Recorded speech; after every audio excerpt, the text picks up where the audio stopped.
ఎంకి పెళ్లి సుబ్బి చావుకొచ్చింది అన్న చందంగా India UAE free trade deal Pakistan చావుకొచ్చింది. ఈ ఒప్పందం ఆ దేశ ఎగుమతులపై తీవ్ర ప్రభావం చూపనుంది. యూరోపియన్ యూనియన్ కు పాకిస్తాన్ భారీ మొత్తంలో ఎగుమతులు చేస్తోంది. 2014లో పాకిస్తాన్ కు EU GSP ప్లస్ స్టేటస్ ను కూడా ఇచ్చింది.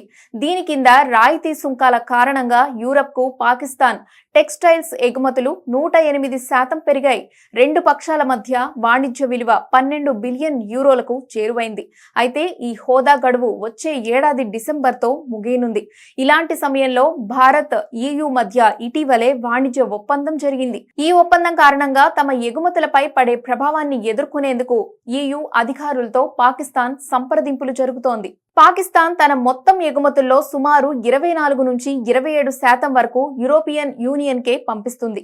ఇప్పటి వరకు GSP ప్లస్ హోదా ద్వారా పాకిస్తాన్ సుంకం లేకుండా వస్త్రాలను ఎగుమతి చేస్తూ భారత్ కంటే పైచేయి సాధించింది. అయితే కొత్త ఒప్పందంతో భారత్ కు కూడా సున్నా సుంకం సౌకర్యం లభించడంతో భారతీయ ఉత్పత్తులు పాక్ వస్తువుల కంటే తక్కువ ధరకే లభించే అవకాశం ఉంది. హుసియరీ, నిట్వేర్, రెడీమేడ్ దుస్తుల విభాగంలో భారత్, పాకిస్తాన్లు నేరుగా పోటీ పడుతున్నాయి.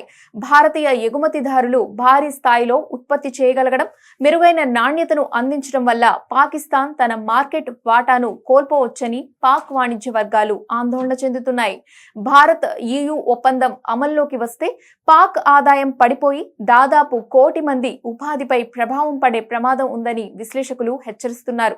మొత్తంగా ఈ ఒప్పందం వల్ల యూరోపియన్ మార్కెట్లో భారత్ ఆధిపత్యం పెరగనుండగా ఆర్థిక సంక్షోభంలో ఉన్న పాకిస్తాన్ తన ఎగుమతులను కాపాడుకోవటానికి తీవ్రంగా శ్రమించాల్సి ఉంటుంది.